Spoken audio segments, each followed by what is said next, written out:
Today's gospel lesson comes from the Gospel of John, and once again, John was probably written around 90 to 100 CE, so about 60 to 70 years after the Christ event. And John is also considered to be the mystic gospel.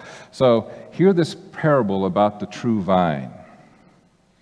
I am the true vine, and my Father is the gardener. He cuts off every branch in me that bears no fruit, while every branch that does bear fruit he prunes, so that it will bear even more fruit. You are already clean because of the word I have spoken to you. Remain in me, as I also remain in you. No branch can bear fruit by itself. It must remain in the vine. Neither can you bear fruit unless you remain in me. I am the vine, you are the branches. If you remain in me, and I in you, you will bear much fruit. Apart from me, you can do nothing. If you do not remain in me, you are like a branch that is thrown away and withers. Such branches are picked up and thrown into the fire and burned. If you remain in me and my words remain in you, ask whatever you wish, and it will be done for you. This is to my Father's glory, that you bear much fruit, showing yourselves to be my disciples. There's a movie that came out in 2004, which is hard to believe it's been that long ago, but it's still on HBO, and it's a movie that I've seen several times because it's a really good story, and I like wine. It's called Sideways. And in this movie, the main character is Miles Raymond, and he is a person who's trying to become a novelist, and he's failing at it, and he's also a high school teacher, and he and another middle-aged man go on a tour of California to all the wineries. Along that adventure, he meets this woman named Maya, and they have this conversation, and she says, Miles, can I ask you a personal question? Sure, he said. She said, what is it with you and Pinots? I mean, like, it's really a thing for you. And Miles' response to that was this, I don't know. It's a hard grape to grow, as you know, right? It's thin-skinned, temperamental, ripens early. It's not a survivor like a Cabernet, which can grow just about anywhere and thrive even when neglected. No. Pinots need constant care and attention, And in fact, it can only grow in these really specific little tucked-away corners of the world.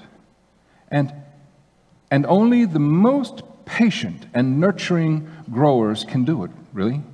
Only somebody who really takes the time to understand the Pinot's potential can then coax it into its fullest expression. Then, it's the flavors. They're just the most haunting and brilliant and thrilling and subtle and ancient on the planet. So this fictional character, Miles, I think, just interpreted this parable so beautifully. It takes only the most patient grower who tends to this specific kind of grape that's so hard to grow and can only grow in certain places, and who has the patience to coax it into its fullest potential. You see, this is what I hear Jesus telling us in this parable. Jesus is teaching us that the true nature of what it means to be a human being in its fullest sense is the divine spirit that's in it. And that God is the constant gardener who's always pruning and cutting away and coaxing us to be the best human being we can be and fulfill our potential. Yeah. Coaxes. Becoming human, becoming conscious is a process, not an event that happened at one place and one time, you see. It's a process. Now, one of the things that I want you to really see in this is that when it talks about the pruning and the cutting away and the branches wither and they're thrown into the fire, this is not like hellfire and damnation, all right? The pruning and the cutting away is not punitive. When you look at the parable, what he's doing is he's describing what a gardener does, right? Now, I do not have a green thumb, but my mother could make anything grow. And I would take her plants home with me after she moved to a small apartment. And when she'd come and visit me, she says, you know, you just need to pull those little yellow and brown leaves off. Why? She says, well, they're taking the energy of the plant, and even though they're not healthy, so just pull those off or clip those things off, and then it will grow more fully. Oh, okay. Jesus is describing the work of an attentive gardener. Someone who has passion and pride in what they're trying to create. So it's not a punitive thing when things are being taken away and cut off. In fact, this is a Greek word that I have used with you before, talking about when Jesus was lifted up. The word here in Greek for to cut off is ahiro, which means to raise up, to lift up, to build up. It's translated cut off, which in our minds means, uh-oh, we're in trouble this time, right? But no, it means to raise up, to lift up, to build. And what I have discovered is that most of us who have grown up into a religion, we've grown up to learn that the divine is always watching, right? Just waiting for us to slip up and make a mistake, do something wrong, and then boom, pounce on us. But this is not the God that Jesus is describing. And what I have discovered over the years of my own spiritual journey is that those behaviors, those thoughts, those things that I do and think and say that keep me from fulfilling my fullest potential, that whenever I'm in study and contemplation and meditation, that what happens is the Spirit raises it up before me. It lifts it up and says, look here, look here. We need to deal with these things. We need to cut these things out. It's not used to show me how bad I am and threaten to cut me off and throw me into the fire. No, it's a behavior. To cut off means to lift up, to raise up, to bear, to show. And what I've learned over the years of my life is that there were beliefs that I had and thoughts that I had and behaviors that I had that I needed to let go because they were interfering with me growing and becoming fully Barton. And in some cases, that meant that I was attracting toxic people into my life who continue to validate those unhealthy beliefs. And it's amazing that as I start letting go of those unhealthy, toxic beliefs, then the people that I'm surrounded with are the most beautiful human beings on the earth. Like you. But that's what the cutting off and the pruning is. It's not punitive. It's an act of love, and it's an act of development so that we may reach our fullest potential. One of the things that he also says in here, and I hope you caught it because I emphasized it as I was reading. He says, you are already clean. What? You mean I don't have to go through these exercises and do these catechisms? I don't have to go through these belief systems. I don't have to memorize these creeds. I don't have to memorize these doctrines and these polities in order to make myself worthy before God? No. You're already clean because you've heard my words. And it's more than just the word in the Greek for hear. It's more than just like to see. It's experiential seeing, gnosko, experiential knowing, hearing, experiential hearing. Because you've heard my words, logos, the word in caps of God spoken through the words, small letters, of people. Because you've heard my words, you've heard them, you've absorbed them, you've taken them in, you are already clean. So our lives on this planet are not trying to prove somehow we're worthy to stand before God and to be accepted. We are already considered clean. Our job is to look honestly inside our spirit and our soul and to discover what is it that keeps us from bearing the fullest amount of fruit that we were created to bear, and to live into that spirit. That's what I see this parable teaching us. Then he goes on to say that apart from me, you can do nothing. Apart from me, you can do nothing. Well,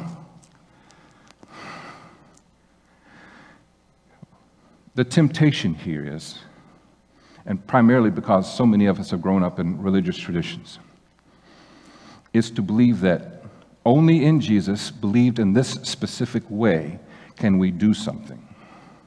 Right? And I can understand why preachers and teachers have done it, because they've not taken the time to look at it in the Greek and to look at it in context to see what is the bigger and deeper meaning. And oftentimes, preachers, teachers, religions have used this kind of verse to say, no, you see, if you only believe in Jesus like we believe in, like I believe in Jesus, then only then can you be saved. That's not what this is saying. I want to remind you of something, that when Jesus was saying this, there was no Christianity. He was not creating a new religion when he was on this planet. What I want to challenge you to do, and here again, it's a challenge. Throw it around in your head, see where you land. I'm not telling you have to do this. I just want to challenge you to think beyond the literal words in this passage. Earlier, he says, I am the true vine. In other words, he and God are inseparable. He is fully conscious of the divine roots within Jesus, and he and God were one. It's not something that was unique just to Jesus, for he even prays later in this book in John chapter 17, God, may they become one with you as I am one with you. It's about consciousness. It's about consciously looking at your life and your soul and contemplating and reading and studying, doing all that you can to figure out who you are as a creature created in the image of the divine. So he says, outside of me, you can do nothing. What I want you to do is look beyond the historical Jesus aspect of it and look at the spirit of Jesus aspect of it. In other words, that spirit that was in him and that he was able to fully know and share with us is the same spirit that is in all of us and that we can also know. Because God is the vine, right? God is the root of spirituality. God is the root of all life. And so to know that intimately is something that every human being has an opportunity to do. It's for all of us. And then he says, outside of this, you can do nothing. Well, I don't know. There's lots of people doing things all over the world outside of Jesus, are there not? Some are doing good things, some are doing bad things. Most people are doing nothing. But it's the spirit, it's the essence of it. And when you look throughout history, if every human being that's been on this planet who helped us to evolve spiritually, not all of them were followers of Jesus. Some of them were before Jesus. But it's that spirit that Jesus had. It's that consciousness that he had and that he openly shared with people, even to the expense of his own safety and his own life. One of the most current persons, I believe, on this planet is Malala, right? She's not Christian. She's a Muslim from Pakistan. But she's willing to take a bullet to the head and recover and continue, even at the risk of her own life, to promote education for all children all over the world. You see? It transcends a specific kind of religion. It's the same spirit in all of us. It's the same spirit in all of us. Now, Jesus says, I am the true vine. I am the true vine. Here's the Greek word. It is alethenos.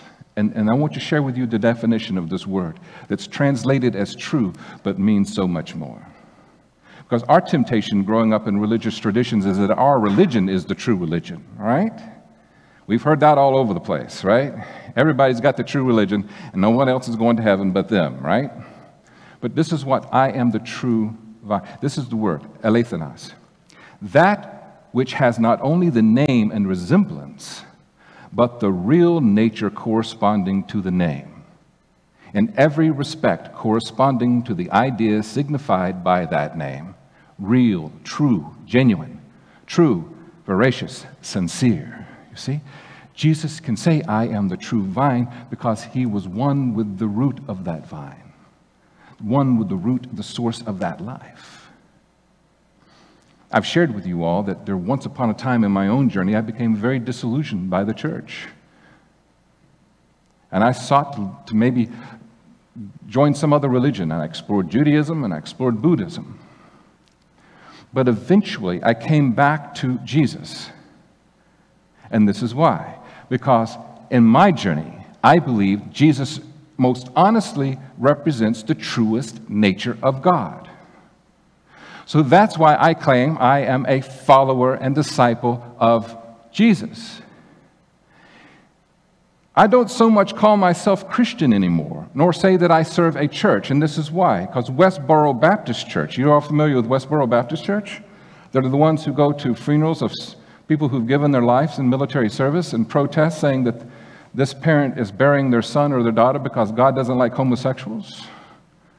They also call themselves Christian, and they also call themselves church. Those two words today have a lot of baggage with them that are not consistent with what I see in this parable, what I see in the Gospels, and what I believe in my own soul. I am a follower of Jesus. And the reason is because I believe he reveals to us the most true nature of God. The most true nature of God. Then Jesus says, apart from me, you can do nothing. There are two Greek words for to do, proso and poieo. Proso means easy doing. For example, we see that Greek word in the Gospels that said this person was doing evil. Proso, doing evil is easy. Retaliating is easy. Doing mean things, being hard-hearted, that's easy. Proso, on the other hand, is difficult. But for those who choose not to do what I hear this saying, and this because it's poieo, it's hard. It's hard for us as human beings not to be connected to this life source. You have to work at it. You have to really, really work hard to be disconnected from this incredible spirit that Jesus reveals to us about God. It can be done, but you have to work at it. And then he says, ask whatever you want, and I will make it known. And the word to ask means to beg, to plead. And what is it that you want? I mean, what is it that you crave? What is it that gives you the most pleasure? What is it that you want more than anything else in all the world? And Jesus says, ask and it will come to you. But what's important here is answering the question before we ask is, what is it we crave? What do you have a passion for? What is it you want more than anything in life? If you are a person who wants more than anything in life is to control and manipulate everyone around you so that you can mold them into an image you need them to be so you feel safe in the world, then maybe that's not from the vine in which Jesus is speaking about.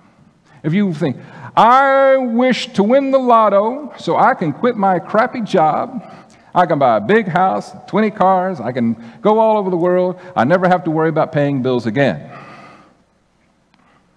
can understand that, especially if you're struggling financially. We all kind of enjoy that little fantasy. But these requests are not requests of the Spirit, of the vine, of our truest nature.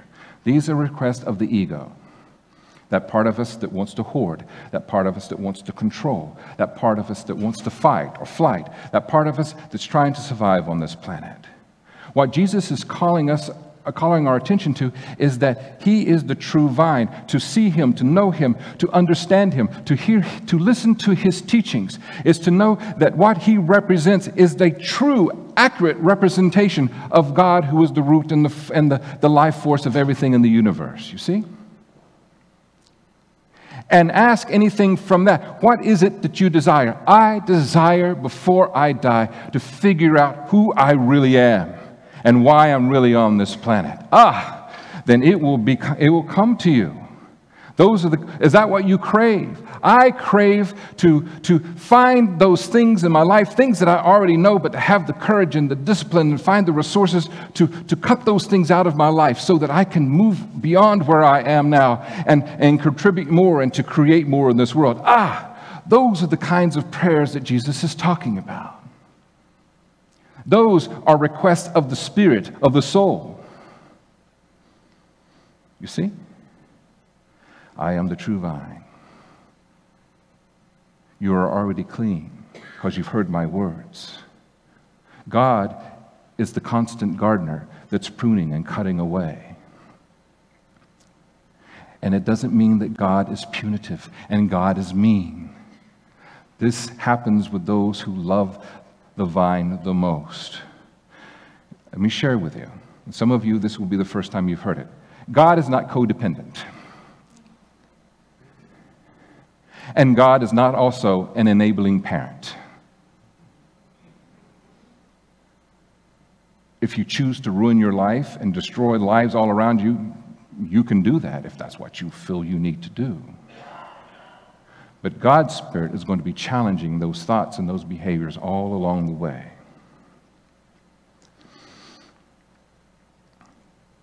And when you give your life to this Jesus, to this vine, to this Spirit, when you choose to consciously live more each day connecting to that spiritual aspect of you, which is eternal, and step away more so from that which is chronos, which is time and space,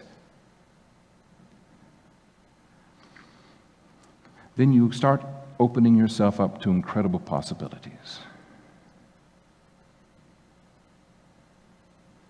Some religions claim that if you give your life to Jesus in this specific way, and you start learning Jesus and practicing Jesus and worshiping Jesus in these very strict doctrinal ways, that all your troubles will go away. I was sold that bill of goods when I was a kid. Give your heart to Jesus and all your problems will go away. At age 16, I had a lot of problems, and little did I know what was ahead of me, but I gave my life to Jesus many times, actually, and they still showed up, all those problems. And this kind of religion is immature and egocentric. This is what I've learned about this life force, that in spite of what suffering I may find myself in, I have a peace in my soul that I know I will get through it. In spite of how difficult, how hard it is, how scary it may be, there is a peace within me that knows eventually I'm going to come out on the other side. This Spirit, this vine which I consciously connect myself to, this divine Spirit in me, in you, and all people in the world, the one that Jesus revealed to us, the truest representation revealed to us, has shown me that even in the most difficult times, it's not punishment because of something I did or I said, but it's a part of the pruning and the cutting away process. And I've also learned that while I'm in the midst of that turmoil, that if I look for the gold in that situation, I will find it. If I am searching Jesus while I'm in this storm and these waves are crashing around this boat, I know you're not asleep. While all this is going on, help me to find meaning and purpose in my suffering, you see. And in every case I've done that, I've discovered what I needed to discover, and I've moved on. So what is it that you crave? That's the question. What is it that you're asking for in life? That's a great question. How are you tilling your garden? How are you also gardening your own spirit? Stephen Covey in The 7 Habits of Highly Successful People calls it sharpening the saw. What are you reading? What are you absorbing? What kinds of questions are you asking? Look, this is why I implore you constantly. Go discover it for yourself. Read everything you can read. Go on every path that you can go. Know what you believe and why you believe it. If you accept information from a spiritual guide, its whole truth, without ever questioning it for yourself, then you might find yourself setting up for a big pruning one day. Don't take my word for it. It's your word. It's the Logos in you. It's the Spirit in you. Just go on the adventure. Discover. It's hard. It's poeo. It's hard to do. It's not proso. No, it's not easy. If it were easy, everybody would be doing it and I wouldn't have a job. It's hard, but it's a good hard. It's a rewarding hard. And remember, you are already clean. And the constant gardener is cutting and pruning and shaping so that you can reach your fullest potential. And thus ends the lesson. Let us pray.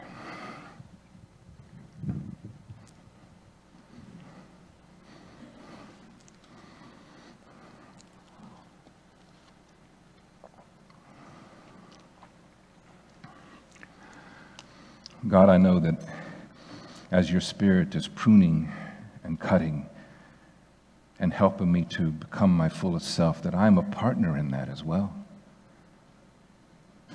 God, once we become conscious of what needs to be taken away in order to grow and to bear the most fruit we can bear, that we are a part of the process. It's participatory.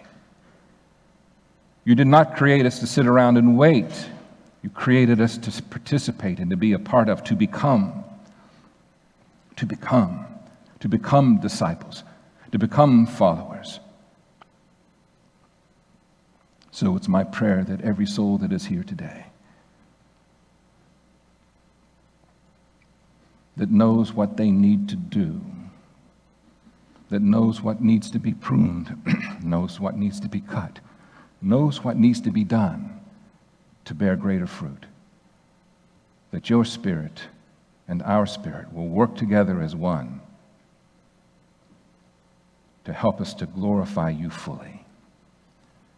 Because God, what Jesus has taught us today is that when we are consciously living in your Spirit and your Spirit in us, when we remain in Jesus and he remains in us, then you are glorified by what we are becoming.